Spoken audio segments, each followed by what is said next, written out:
Assalamu alaikum, chers frères et sœurs. Le concept du Mahdi est profondément enraciné dans la tradition islamique, où il est souvent décrit comme un guide et un rénovateur qui apparaîtra à la fin des temps pour rétablir la justice et la paix dans le monde. Son nom signifie littéralement « le bien guidé », et selon les croyances, il viendra pour rectifier les injustices, guérir les divisions de la communauté et ramener l'humanité vers une voie droite. Présent dans les récits prophétiques, hadiths, transmis depuis des siècles, le Mahdi est une figure attendue et respectée, avec une mission immense et unique, celle de préparer le monde à l'ère de paix et de prospérité ultime. Avant de commencer cette vidéo, je vous invite à vous abonner à notre chaîne et d'activer la cloche de notification pour rester informé de nos prochaines publications sur la foi islamique. Merci et bonne vidéo. Ce sujet attire un grand intérêt, car il est lié à des événements d'envergure mondiale et spirituelle qui concernent autant les croyants que les curieux. Pour beaucoup de fidèles, la croyance en l'arrivée d'un sauveur qui se dressera contre l'injustice résonne d'autant plus fort face aux difficultés et aux crises que traverse notre monde moderne. Les guerres, la corruption, les inégalités sociales et les troubles environnementaux nourrissent un sentiment d'urgence et un besoin de justice qui rendent ce sujet encore plus pertinent. La quête de ce personnage apporte un espoir, une lumière dans une époque qui peut sembler sombre. Alors, face aux signes de l'époque, une question surgit et nous interpelle. Le Mahdi est-il sur le point d'apparaître? Alors, restez avec moi jusqu'à la fin pour découvrir cela. Si vous avez des questions ou des commentaires en cours de route, n'hésitez pas à les laisser en bas. J'apprécie beaucoup vos retours. Allons-y. Les sources et les écrits religieux sur le Mahdi. Le concept du Mahdi, ou bien guidé, est tiré des sources principales de l'islam, les hadiths, paroles et actes du prophète Mohammed, et, indirectement, le Coran. Bien que le Mahdi ne soit pas explicitement mentionné dans le Coran, les hadiths rapportent de nombreux récits qui le décrivent comme une figure clé de la fin des temps, destinée à établir la justice divine. Ces hadiths, transmis par des compagnons proches du prophète, varient en termes de fiabilité et d'interprétation, mais ils convergent sur certains éléments. Le Mahdi sera un descendant du prophète Mohammed, issu de la lignée de Fatima, sa fille, et son règne surviendra durant une période de troubles mondiaux et de grande corruption. Les interprétations du Mahdi divergent selon les écoles de pensée au sein de l'islam. Dans l'islam sunnite, la croyance au Mahdi est présente, bien qu'elle ne soit pas aussi centrale que dans d'autres courants. Les sunnites considèrent le Mahdi comme un leader juste qui viendra pour rétablir l'ordre et préparer la communauté à la venue de Jésus, Issa, dont la descente est également prophétisée. Cette vision sunnite n'associe pas le Mahdi à une nature surnaturelle ou divine, mais le présente plutôt comme un guide humain choisi par Dieu. Du côté de l'islam chiite, en particulier dans la branche des chiites duodécimains, le Mahdi est perçu de manière beaucoup plus spécifique. Il est identifié comme le 12e imam, Mohammed ibn Hassan al-Mahdi, disparu mystérieusement en 874 après Jésus-Christ, et considéré depuis lors comme étant en occultation. Les chiites croient qu'il réapparaîtra au moment où l'injustice sera à son comble pour restaurer la foi et la justice. Cette croyance est si centrale dans la doctrine chiite que le Mahdi est aussi appelé imam caché et est perçu comme un guide spirituel protecteur, même durant son absence. Quant aux éléments prophétiques, les hadiths décrivent plusieurs signes et événements annonciateurs de l'arrivée du Mahdi. Selon la tradition, avant sa venue, le monde sera marqué par une période de chaos et d'injustice généralisée, avec des conflits qui diviseront la communauté et une dégradation des valeurs morales. Parmi les signes, certains récits mentionnent l'apparition d'épidémies, de tremblements de terre et de guerres incessantes. De plus, plusieurs hadiths évoquent des signes plus spécifiques, comme des tensions autour de la région de Damas, des batailles importantes dans les environs de la péninsule arabique, et des luttes pour le pouvoir qui affaibliront les dirigeants de l'époque. Un autre aspect prophétique mentionne le Mahdi et Jésus, Issa, travaillant ensemble pour rétablir la foi et anéantir les forces du mal. Dans cette collaboration prophétique, le Mahdi est vu comme celui qui préparera le terrain pour la mission ultime de Jésus, qui descendra pour vaincre l'antéchrist Dajjal et instaurer une ère de paix durable. L'ensemble de ces récits sur le Mahdi suscite diverses interprétations. Certains voient dans ces prophéties des messages intemporels sur le bien et le mal, tandis que d'autres y trouvent des prédictions littérales des événements à venir. Dans les deux cas, ces textes offrent une promesse de justice et d'équité pour ceux qui se sentent opprimés ou marginalisés. Description du rôle et des attributs du Mahdi. Le Mahdi est décrit comme un guide et un leader d'exception, dont la mission est de restaurer la justice et de guider la communauté islamique vers une période de paix et de foi. Dans les récits islamiques, le Mahdi n'est pas seulement un leader politique, mais surtout un guide spirituel qui incarne des valeurs d'intégrité, de droiture et de compassion. En tant que réformateur, il est censé redresser les torts, abolir l'injustice et rétablir les lois divines. Ce rôle en fait un leader complet, capable de résoudre les crises morales, sociales et politiques qui pourraient diviser la communauté à la fin des temps. Selon ces récits, le Mahdi est celui qui inspirera les croyants à revenir vers les principes fondamentaux de la foi islamique, en éliminant les faux enseignements et en corrigeant les pratiques déviantes. Les attributs distinctifs du Mahdi le rendent unique parmi les autres leaders. Il est souvent décrit dans les hadiths comme un homme de grande piété et de sagesse, qui saura discerner le bien du mal avec une clairvoyance exceptionnelle. En plus de son sens aigu de la justice, il est mentionné qu'il viendra de la lignée du prophète Muhammad, descendant de sa fille Fatima, ce qui renforce la dimension spirituelle et prophétique de son rôle. On dit que le Mahdi possédera des qualités telles que la douceur, la miséricorde et une profonde dévotion, mais également une force et une détermination inébranlables pour affronter les forces du mal et de la corruption. Ces caractéristiques le distinguent des leaders ordinaires, car il incarne un idéal de pureté morale et de droiture qui servira de modèle pour tous les croyants. Une des particularités les plus marquantes de la mission du Mahdi est son alignement avec Jésus, Issa, une croyance partagée par de nombreux courants de l'islam. Selon les récits prophétiques, le Mahdi et Jésus travailleront main dans la main pour combattre l'injustice et apporter la paix. La descente de Jésus est un événement prophétisé dans l'islam, et il est dit qu'il priera aux côtés du Mahdi, ce qui symbolise l'unité et l'harmonie entre les deux figures.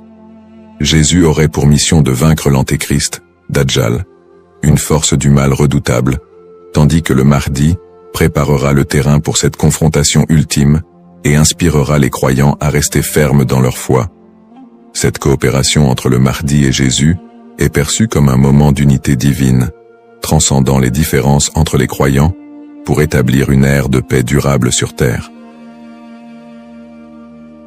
Les signes avant l'apparition du Mahdi. Selon la tradition islamique, l'apparition du Mahdi sera précédée par une série de signes annonciateurs qui se manifesteront sous la forme de troubles sociaux, de corruption et de conflits mondiaux. Ces signes indiquent une période de chaos, d'injustice généralisée et de déclin moral. Les hadiths rapportent que des tensions profondes diviseront les peuples, la richesse sera concentrée entre les mains de quelques-uns, et la moralité sera pervertie, tandis que l'injustice régnera de plus en plus largement. Les systèmes politiques et économiques s'effondreront sous le poids de la corruption et de la cupidité, créant un monde où les valeurs humaines fondamentales seront négligées. L'émergence de ces troubles est vue comme une préparation spirituelle et une alerte pour les croyants, les incitant à renforcer leur foi en attendant l'arrivée d'un sauveur. Signes dans le monde actuel. De nombreux croyants et penseurs voient dans les événements mondiaux actuels des éléments pouvant correspondre à ces signes prophétiques. Les crises économiques et financières, les inégalités sociales grandissantes, les conflits armés qui se multiplient, les crises humanitaires et les catastrophes naturelles sont perçues par certains comme des indicateurs de l'approche de cette période de désordre. Par exemple, les conflits au Moyen-Orient, les guerres civiles, la montée des extrémismes, les catastrophes environnementales et les pandémies récentes sont souvent interprétés comme des manifestations de ce déclin prophétisé. Pour les croyants, Ces phénomènes rappellent les hadiths, qui annoncent des temps d'épreuve avant l'apparition du Mahdi, et renforcent le besoin d'espérer en une figure qui viendrait redresser la situation. Bien que les interprétations varient, l'accélération et la globalisation des crises dans notre monde actuel suscitent des questionnements et poussent certains à envisager l'imminence de l'apparition du Mahdi. Analyse des petits signes et grands signes. Les récits prophétiques distinguent généralement entre les petits signes et les grands signes annonciateurs de la venue du Mahdi. Les petits signes sont des événements ou des tendances qui marquent le début de la fin des temps et se produisent souvent progressivement, tandis que les grands signes sont des événements majeurs et exceptionnels qui précèdent directement l'apparition du Mahdi et de la fin des temps. Petits signes, ces signes incluent la dégradation morale et éthique de la société, la perte des valeurs spirituelles, l'augmentation de la cupidité et de la corruption, et la montée des tensions sociales et des injustices. Parmi les autres petits signes, on note aussi la multiplication des conflits entre les nations, la prolifération de fausses doctrines, et une déconnexion croissante entre les croyants et leur foi. La division interne au sein de la communauté islamique est aussi un signe mineur important. On dit que des factions et des dissensions émergeront, fragilisant l'unité des croyants. Les petits signes s'accumulent pour créer un contexte d'épreuve qui prépare l'humanité à la venue du Mahdi. Grands signes. Contrairement aux petits signes, les grands signes sont des événements d'une envergure exceptionnelle que nul ne pourra ignorer. Ces signes incluent notamment l'apparition de l'Antéchrist, Dajjal, une figure du mal dotée de pouvoirs extraordinaires, qui sèmera la terreur et tentera de détourner les gens de la vérité. Un autre grand signe est la descente de Jésus, Issa, sur terre, qui jouera un rôle crucial aux côtés du Mahdi pour vaincre le mal et rétablir la foi. D'autres grands signes comprennent des phénomènes naturels inhabituels, comme des éclipses solaires ou lunaires en des temps imprévus, des tremblements de terre dans des régions spécifiques, et des changements climatiques spectaculaires qui attireront l'attention de l'humanité entière. La venue du Mahdi sera précédée par des signes si frappants qu'ils seront indéniables pour les croyants et non-croyants. Cette distinction entre petits et grands signes aide les croyants à comprendre que, bien que des signes puissent apparaître, il est important de garder un équilibre dans l'interprétation et de ne pas céder à la panique. Ces signes servent de rappel pour renforcer la foi et se préparer spirituellement, sans chercher à deviner précisément le moment de l'apparition du Mahdi, qui reste un mystère connu de Dieu seul. Les différentes perspectives sur le Mahdi. La figure du Mahdi est un concept central dans l'islam, mais elle est perçue de manière différente selon les deux principaux courants que sont l'islam sunnite et chiite. Pour les sunnites, le Mahdi est un leader bien guidé qui apparaîtra avant la fin des temps, pour rétablir la justice et la paix dans un monde en proie à la corruption et au désordre. La croyance au Mahdi est présente chez les sunnites, mais elle n'est pas aussi centrale que pour les chiites, et elle n'est pas strictement codifiée dans les textes fondamentaux. Les sunnites voient le Mahdi comme un homme ordinaire, choisi par Dieu, qui viendra guider la communauté musulmane, mais ils ne l'identifient pas comme une figure spécifique, ni comme une figure en occultation. Du côté de l'islam chiite, en particulier dans la branche des chiites duodécimains, le Mahdi revêt une importance plus profonde et spécifique. Les chiites identifient le Mahdi comme étant Muhammad ibn Hassan al-Mahdi, le 12e et dernier imam, qui est entré dans un état d'occultation à la fin du 9e siècle. Selon la croyance chiite, cet imam est toujours en vie, caché aux yeux du monde, et il réapparaîtra lorsque Dieu le décidera pour instaurer la justice. Cette conception du Mahdi comme imam caché fait partie intégrante de la théologie chiite, qui voit en lui un guide spirituel et protecteur, même en son absence, et qui joue un rôle central dans l'attente messianique de la communauté chiite. Les visions contemporaines et divergentes. Dans le contexte actuel, le concept du Mahdi suscite des interprétations modernes et divergentes. Certaines visions apocalyptiques, souvent influencées par des contextes politiques ou sociaux, voient le Mahdi comme une figure de résistance contre l'oppression mondiale et un symbole de libération face aux injustices contemporaines. Dans des contextes marqués par des conflits ou des crises, certains groupes mettent en avant l'imminence de son apparition pour renforcer l'engagement religieux ou politique, parfois en interprétant les signes prophétiques de manière littérale pour justifier certaines actions. L'espoir en un avenir où les conflits, les inégalités et les désastres seraient remplacés par un monde plus harmonieux donne un sens à la foi des croyants, les incitant à lutter pour une vie conforme aux valeurs de justice et de compassion, en attendant l'apparition de celui qui rétablira l'ordre et la paix. Les risques de la surinterprétation et des faux messies.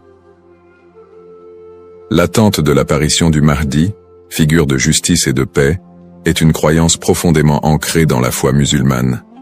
Cependant, cette croyance peut aussi engendrer des risques de surinterprétation et de malentendus, notamment avec l'émergence de faux prétendants se proclamant Mahdi.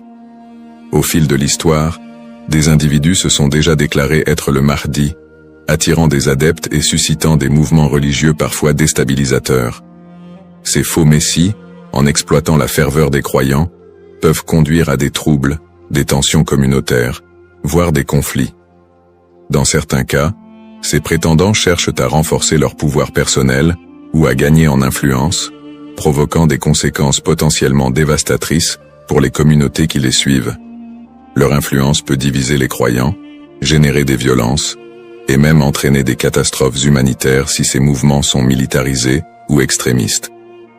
Un autre risque important est la manipulation des croyances autour du Mahdi par des groupes ou individus mal intentionnés. Certains mouvements exploitent cette croyance pour recruter des fidèles ou justifier leurs actions, en interprétant les signes prophétiques de manière alarmiste ou sensationnaliste. Ils s'appuient sur l'idée de l'apparition imminente du Mahdi pour attiser les peurs ou rallier des gens à leur cause, souvent en faveur d'intérêts politiques ou idéologiques.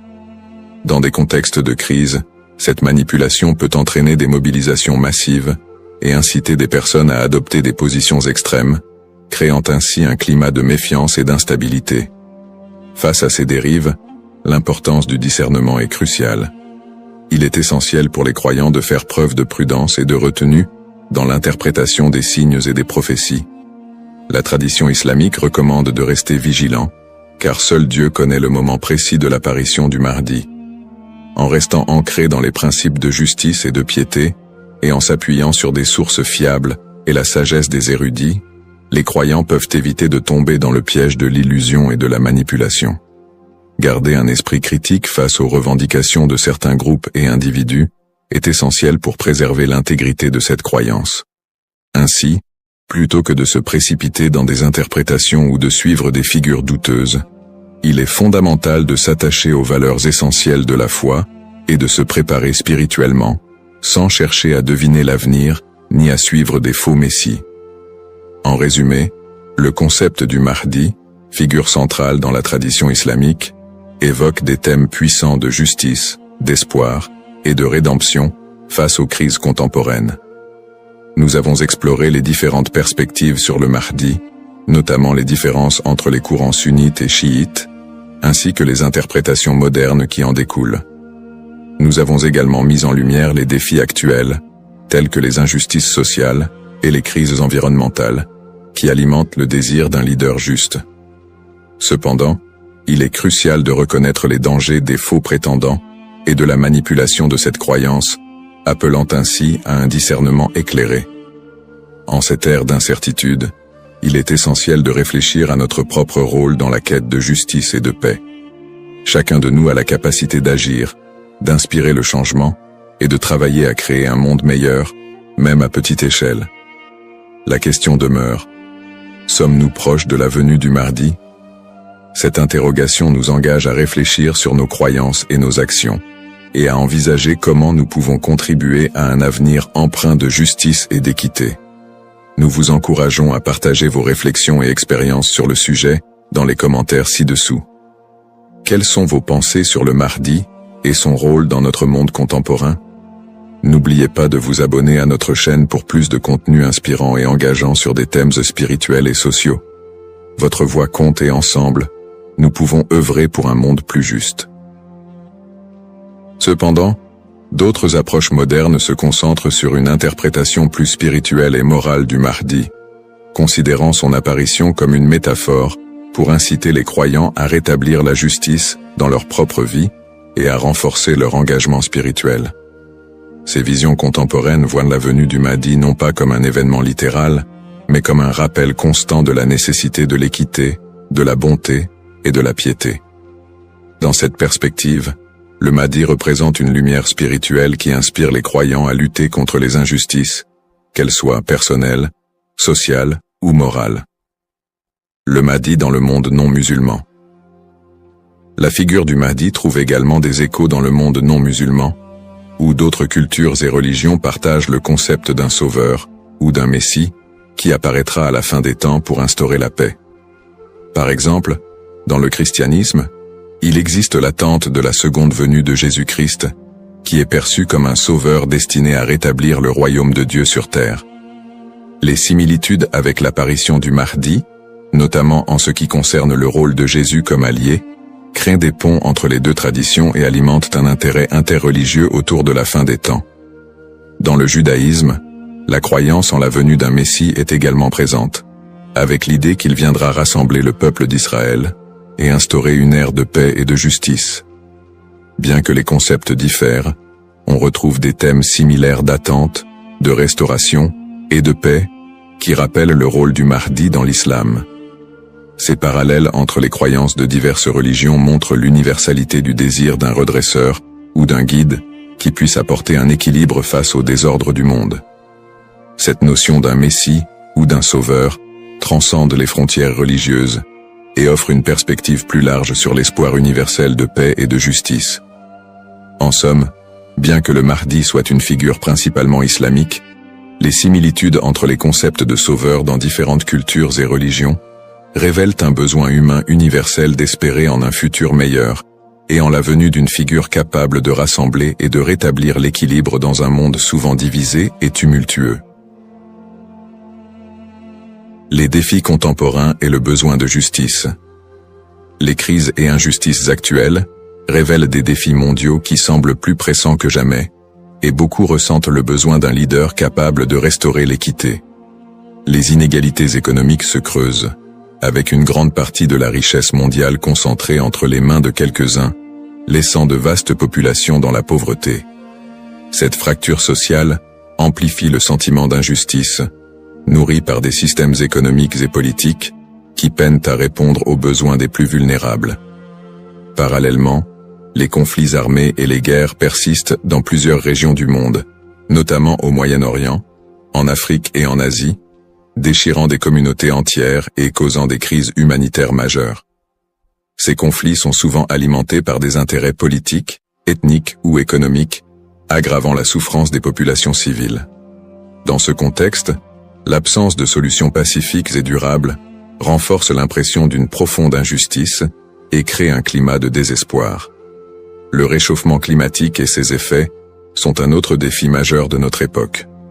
Les catastrophes naturelles, de plus en plus fréquentes et destructrices, frappent souvent les populations les plus défavorisées, mettant en évidence l'injustice écologique à l'échelle mondiale.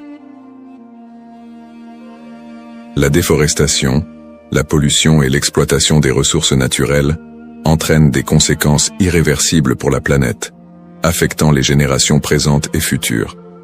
Ces problèmes illustrent une urgence collective, qui rappelle combien il est difficile de trouver des solutions justes et équitables dans un monde souvent dominé par des intérêts individuels. Face à ces crises, la croyance en l'arrivée d'une figure de justice, comme le Mahdi, apporte espoir et inspiration pour de nombreux croyants. Cette attente d'un leader juste qui restaurera l'équité n'est pas seulement un concept théologique, elle représente une source d'espoir pour ceux qui se sentent impuissants devant les injustices du monde. La croyance en un Mahdi qui viendrait pour redresser les torts, protéger les opprimés et instaurer la paix répond à un besoin universel d'espérer en des jours meilleurs. En imaginant un futur dirigé par un guide spirituel et juste, les croyants trouvent la motivation de persévérer malgré les difficultés actuelles. Cette figure du Mahdi symbolise la promesse que l'injustice ne triomphera pas éternellement et que l'équilibre et la paix sont possibles, même si les défis actuels semblent insurmontables.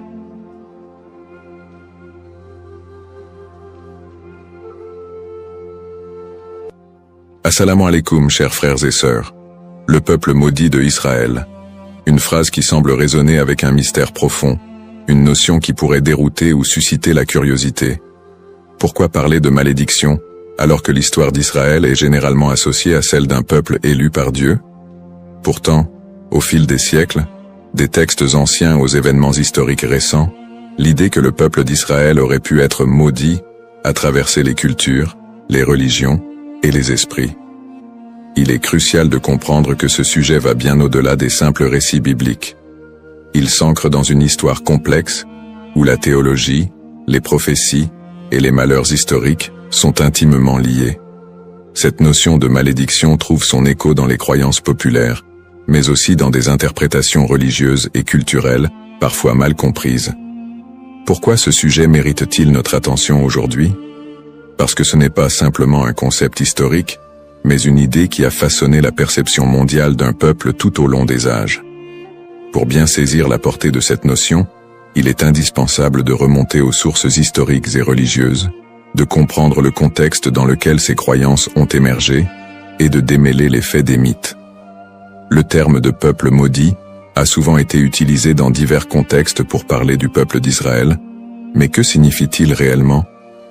Dans la Bible, en particulier dans l'Ancien Testament, les relations entre le peuple hébreu et Dieu sont parfois marquées par des promesses de bénédiction, mais aussi des avertissements de malédiction en cas de désobéissance. Dans le livre du Deutéronome, par exemple, Dieu promet des bénédictions à Israël s'ils obéissent à ses commandements, mais il y a également des malédictions redoutables s'ils s'en écartent. Parmi ces malédictions, on trouve des prophéties qui parlent d'exil, de souffrance et de dispersion à travers le monde. Ces passages ont alimenté des siècles d'interprétations théologiques, renforçant l'idée que certaines périodes de souffrance du peuple juif pourraient être vues comme des châtiments divins. Au-delà de la Bible, l'histoire du peuple d'Israël, marquée par les conquêtes, les destructions, l'exil et les persécutions, a renforcé cette image d'un peuple qui porte un poids historique lourd. Depuis la destruction du premier et du second temple de Jérusalem, en passant par les diasporas forcées, jusqu'aux tragédies plus récentes comme la Shoah, beaucoup ont vu dans ces événements des échos de ces anciennes malédictions bibliques. Mais ces interprétations ne sont pas uniquement religieuses. Elles se sont parfois transformées en idéologie politique et sociale. La perception négative et les stéréotypes autour du peuple juif au cours de l'histoire ont souvent renforcé cette idée de malédiction, parfois utilisée pour justifier des discriminations et des persécutions. La notion de peuple maudit a ainsi été instrumentalisée à travers les siècles. Avant de commencer cette vidéo, n'oubliez pas de liker cette vidéo, car cela nous donne beaucoup de force pour continuer à partager du contenu bénéfique. Et je vous invite à vous abonner à notre chaîne et d'activer la cloche de notification pour rester informé de nos prochaines publications sur la foi islamique. Merci et bonne vidéo. L'objectif de cette vidéo est d'analyser et de comprendre cette idée complexe et souvent mal interprétée de peuple maudit.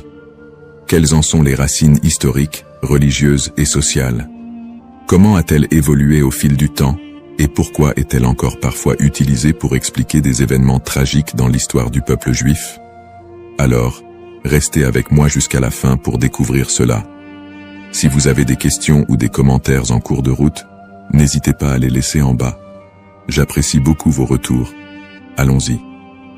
Au cours de cette vidéo, nous allons explorer les textes religieux qui évoquent cette malédiction, en particulier la Bible et d'autres écrits anciens.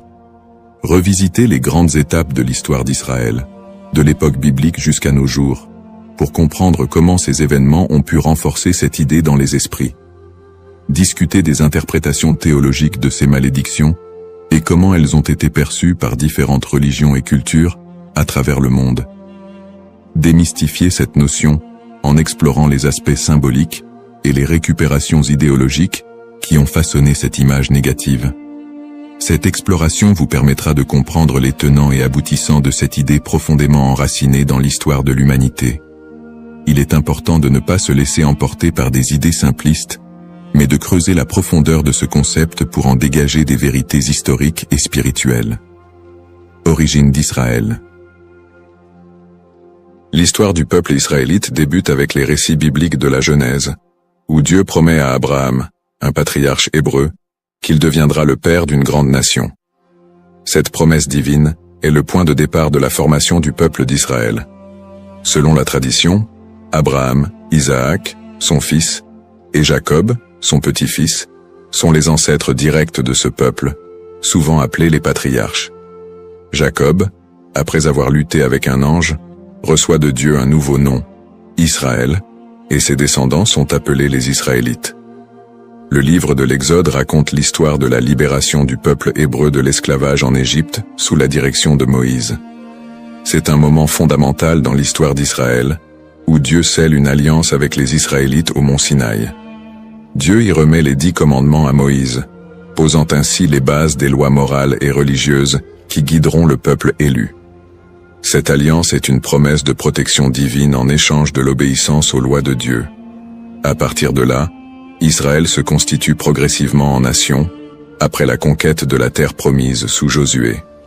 Cette période est marquée par des hauts et des bas, alors que les Israélites tentent de rester fidèles à leur alliance avec Dieu. Toutefois, au fil des siècles, leur histoire est ponctuée d'infidélités religieuses, de guerres et de conquêtes par d'autres puissances, ce qui engendrera l'accomplissement de certaines prophéties de malédiction. Les prophéties et les malédictions.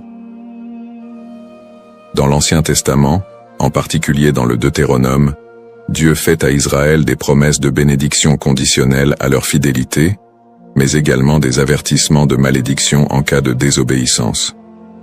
Le chapitre 28 du Deutéronome est l'un des textes clés qui évoque les conséquences potentielles de l'infidélité. Dieu promet prospérité et paix si le peuple respecte ses commandements, mais des malédictions terribles en cas de rébellion. Les malédictions incluent des catastrophes naturelles, des défaites militaires, des maladies, et finalement, l'exil et la dispersion parmi les nations étrangères. Parmi les prophètes qui ont développé cette idée de malédiction, Ézéchiel et Jérémie sont 2 figures centrales.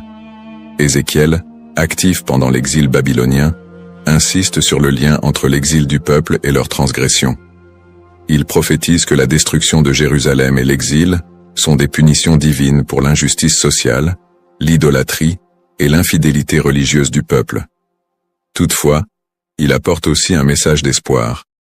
Après le châtiment, un retour et une restauration sont possibles si le peuple se repent. Jérémie, qui vécut également durant la chute de Jérusalem en 586 avant Jésus-Christ, avertit constamment le peuple des malheurs à venir s'il ne se détourne pas de l'idolâtrie et des injustices. Il prophétise la destruction imminente du temple de Jérusalem et l'exil des Judéens en Babylonie. Dans Jérémie 25, il annonce que cette période d'exil durera 70 ans, après quoi Dieu permettra leur retour. Ces prophéties sont souvent vues comme des annonces de malédiction qui pèsent sur Israël en raison de son infidélité à l'alliance. Cependant, elles sont également porteuses d'un espoir de rédemption, promettant que si le peuple retourne à Dieu, il retrouvera sa place privilégiée. Une autre dimension importante des malédictions dans l'Ancien Testament concerne le temple de Jérusalem. La destruction du premier temple par les Babyloniens en 586 avant Jésus-Christ, puis la destruction du second temple par les Romains en 70 après Jésus-Christ, sont vus comme des châtiments pour la désobéissance du peuple. Ces événements ont renforcé l'idée d'un peuple souffrant sous le poids de la malédiction divine. Persécutions historiques. L'histoire du peuple d'Israël est marquée par une série de persécutions et d'exils, souvent perçues à travers le prisme des malédictions bibliques. Le premier grand exil, celui de Babylone, survient après la destruction du premier temple en 586 avant Jésus-Christ. Par la suite, les Babyloniens déportent une grande partie des habitants de Juda, ce qui marque le début d'une longue période de diaspora. Après un retour partiel en terre d'Israël et la reconstruction du temple, les siècles suivants ne sont pas exempts de nouvelles épreuves. La période hellénistique, marquée par les conquêtes d'Alexandre le Grand, puis la domination romaine, amène son lot de tensions religieuses et politiques. le peuple juif subit de nouvelles persécutions, notamment sous l'occupation romaine. La destruction du Second Temple en 70 après Jésus-Christ par les Romains, sous l'empereur Titus, est un moment charnière dans l'histoire d'Israël. Cet événement marque le début de la grande diaspora, alors que le peuple juif est dispersé dans tout l'Empire romain et au-delà. La révolte de Bar Kokhba, en 135 après Jésus-Christ, aboutit à une nouvelle défaite et à un exil encore plus massif.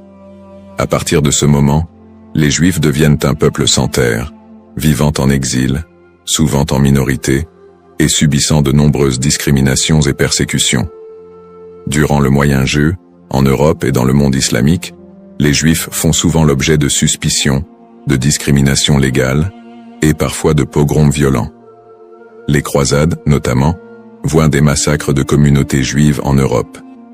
Les expulsions des Juifs d'Espagne, en 1492, et du Portugal en 1497, sont d'autres exemples de persécutions qui renforcent cette idée de malédiction. Dans ces périodes sombres, beaucoup d'historiens et de penseurs juifs eux-mêmes ont cherché à comprendre ces souffrances à travers les textes sacrés. Pour certains, ces malheurs étaient perçus comme la continuation des malédictions prononcées dans l'Ancien Testament. Pourtant, ces périodes de souffrance ne sont pas uniquement interprétées comme des châtiments divins, mais aussi comme des épreuves à travers lesquelles le peuple d'Israël serait purifié ou préparé à une rédemption future. Le 19e et le 20e siècle ne font qu'amplifier ces tragédies, avec l'émergence de l'antisémitisme moderne, culminant dans l'horreur de la Shoah, qui a vu l'extermination systématique de 6 millions de Juifs pendant la Seconde Guerre mondiale. Une telle catastrophe, d'une ampleur sans précédent, a profondément marqué l'identité juive et soulevé des questions sur le sens de cette souffrance historique. Conclusion du contexte historique. L'histoire du peuple d'Israël, tissée de moments de gloire, d'alliances divines, mais aussi de malédictions et de souffrances, reste une des plus complexes et des plus riches de l'humanité. Les prophéties bibliques de malédiction, les exils répétés, les destructions de lieux sacrés et les persécutions à travers les siècles ont façonné la perception du peuple juif, tant de leur propre point de vue que de celui des autres nations. Le concept de peuple maudit, les bases théologiques, l'idée de malédiction dans les textes religieux, en particulier dans la tradition judéo-chrétienne, est un concept riche et complexe. Les malédictions sont souvent prononcées par Dieu en réponse à l'infidélité ou à l'injustice du peuple. Dans la Bible, notamment dans le livre du Deutéronome, Dieu promet des bénédictions à Israël pour leur obéissance, mais aussi des malédictions en cas de désobéissance. Ces malédictions incluent des souffrances, des exils et d'autres calamités, illustrant le caractère conditionnel de l'alliance entre Dieu et son peuple. La distinction entre malédiction divine et humaine est essentielle. Les malédictions divines, souvent exprimées par des prophètes, sont vues comme des conséquences directes de l'action humaine contre les commandements divins. En revanche, les malédictions humaines peuvent découler de superstitions, de croyances populaires ou d'anathèmes lancés par des individus ou des groupes en réponse à des actes perçus comme immoraux. Cette différence met en lumière le rôle de la responsabilité humaine dans la réception de ces malédictions. Les prophètes, tels qu'Ézéchiel et Jérémie, jouent un rôle crucial dans la communication de ces malédictions. Leur message souligne que ces châtiments ne sont pas simplement des expressions de colère divine, mais des appels à la repentance et à la restauration. Ce cadre théologique souligne que les malédictions ne sont pas définitives, et que le retour à la foi peut conduire à des bénédictions renouvelées. Malédiction et mythe. La notion de malédiction attachée au peuple d'Israël a donné lieu à de nombreuses interprétations populaires et mythes au cours des siècles. Dans les traditions chrétiennes et islamiques, des récits sur le peuple juif ont souvent été associés à des idées de punition divine. Ces interprétations, parfois teintées d'hostilité, ont conduit à la propagation de stéréotypes négatifs. Historiquement, des récits de malédiction ont été utilisés pour justifier des persécutions contre les Juifs. Par exemple, l'idée que le peuple juif a été maudit en raison de la crucifixion de Jésus a été utilisée pour alimenter l'antisémitisme. Ces interprétations ont pris racine dans des contextes sociopolitiques où le peuple juif était perçu comme un bouc émissaire lors de périodes de crise ou de bouleversements sociaux. La manière dont ces malédictions ont été comprises et transmises à travers les siècles a également façonné les perceptions collectives du peuple juif. Les récits de souffrance et de malédiction ont souvent été amalgamés dans la culture populaire, créant un imaginaire collectif qui persiste jusqu'à aujourd'hui. Cette dynamique entre malédiction et mythe a ainsi contribué à la stigmatisation du peuple juif à travers l'histoire. Analyse moderne. Dans le contexte moderne, le concept de peuple maudit a pris des formes variées et a été réinterprété sous différents angles. L'antisémitisme historique, qui a trouvé ses racines dans ces idées de malédiction, demeure une réalité dans de nombreuses sociétés. Les stéréotypes associés à la malédiction continuent d'alimenter des préjugés, parfois de manière insidieuse, dans le discours contemporain. Cependant, avec l'essor des mouvements de droits civiques et des études critiques sur l'antisémitisme, il y a eu une tentative de déconstruire cette notion de malédiction. Des intellectuels et des théologiens contemporains cherchent à recontextualiser les récits bibliques en mettant en avant le message de rédemption et de justice qui les sous-tend. L'idée que les souffrances du peuple juif sont uniquement le résultat de la malédiction divine est de plus en plus contestée, au profit d'une approche qui valorise la résilience et l'identité culturelle du peuple juif. De plus, dans le cadre des dialogues interreligieux, il est crucial de dépasser les interprétations qui associent la souffrance à une malédiction éternelle. Les traditions religieuses sont de plus en plus appelées à collaborer pour combattre les préjugés et promouvoir la compréhension mutuelle. Dans ce contexte, le concept de malédiction est réévalué, non pas comme une fatalité, mais comme une occasion de réflexion sur les injustices sociales et historiques. En somme, le concept de peuple maudit est profondément ancré dans l'histoire religieuse et culturelle. Il invite à une réflexion sur la manière dont les textes sacrés et les croyances ont été interprétés à travers les âges, souvent avec des conséquences tragiques. L'exploration de ce thème permet non seulement de mieux comprendre les défis historiques du peuple juif, mais aussi de s'engager dans un dialogue constructif sur les identités et les histoires partagées dans le monde contemporain. La diaspora et les épreuves du peuple juif vit en diaspora. La diaspora juive, qui a débuté avec l'exil babylonien au VIe siècle avant J.C., a été marquée par une série de défis sans précédent. Une fois dispersé à travers le monde, le peuple juif a dû naviguer dans des environnements souvent hostiles. Les communautés juives ont fait face à des persécutions, à des migrations forcées et à la ghettoisation, qui ont toutes contribué à forger leur identité collective. Dans de nombreux pays, les Juifs étaient considérés comme des étrangers, souvent sujets à la méfiance et à la stigmatisation. Dans l'Europe médiévale, par exemple, ils étaient fréquemment accusés de diverses calamités, comme la peste noire, et ont été victimes de violences antisémites. Les Juifs étaient souvent contraints de vivre dans des quartiers séparés, appelés ghettos, où leur liberté était limitée. Cette ghettoisation a servi à isoler les communautés juives, créant un environnement d'exclusion qui a renforcé les stéréotypes négatifs.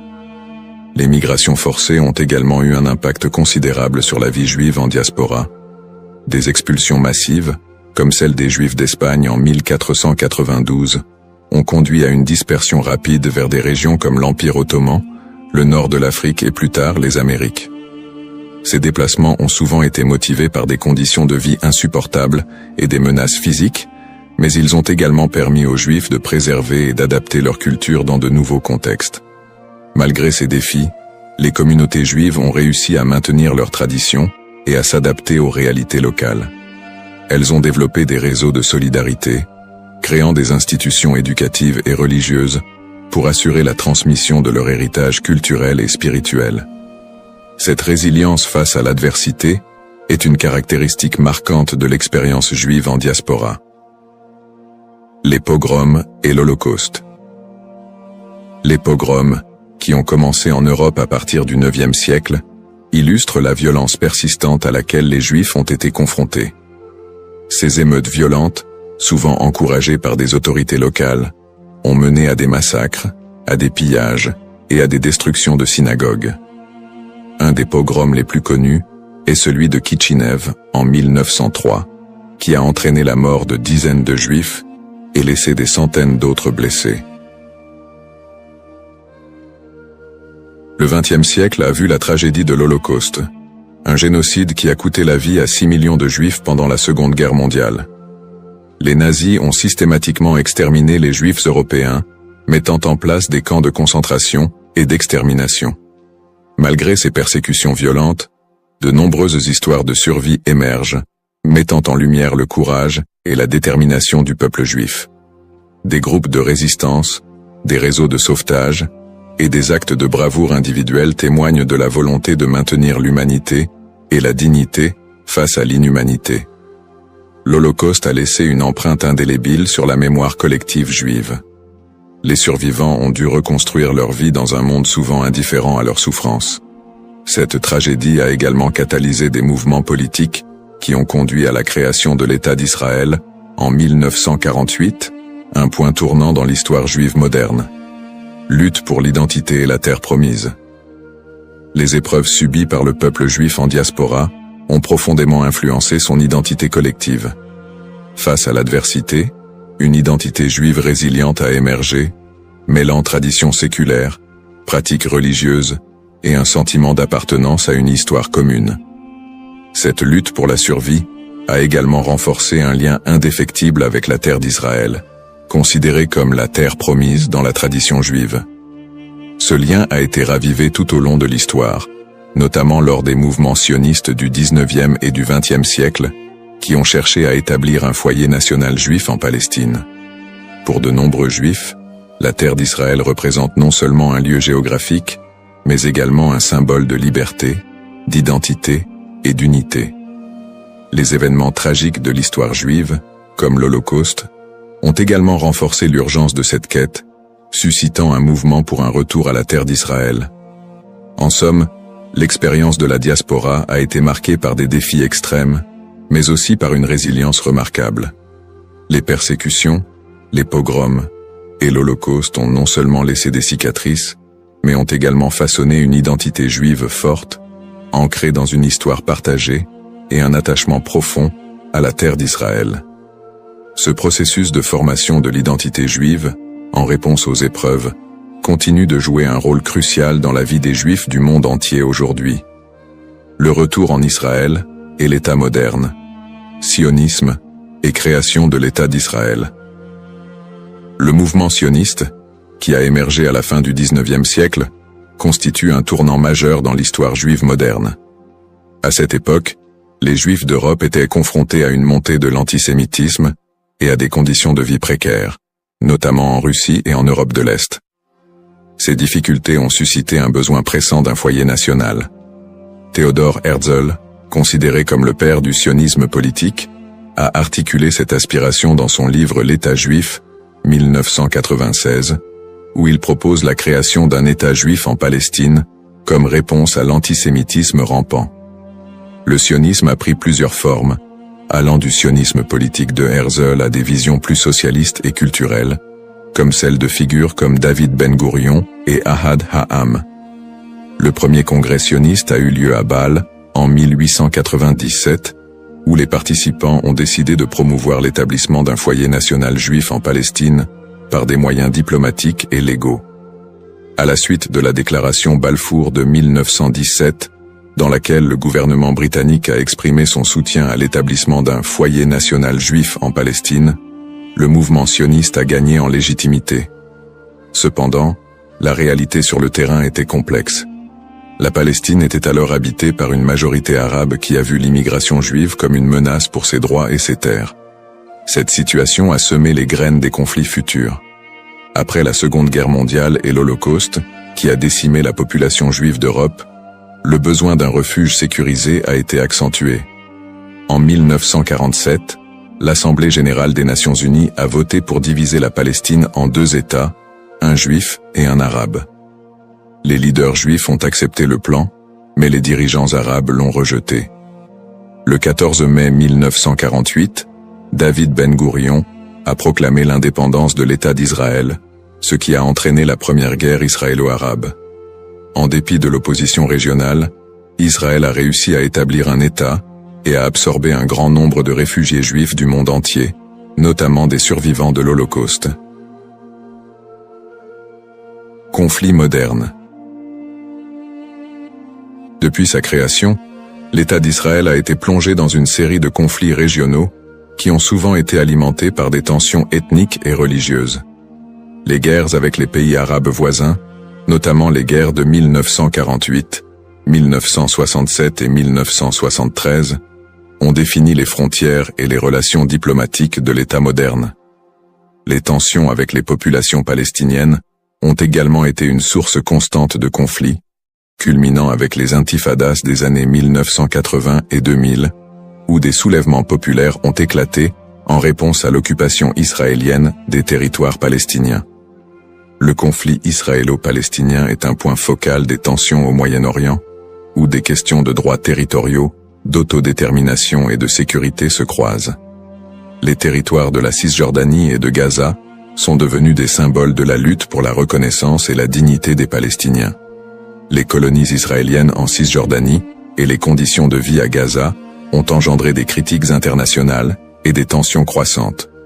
Sur le plan religieux, les sites sacrés tels que Jérusalem revêtent une signification particulière pour les Juifs, les chrétiens et les musulmans, exacerbant les conflits. L'accès aux lieux saints est souvent un point de discorde, avec des épisodes de violence autour du mont du Temple et du dôme du Rocher.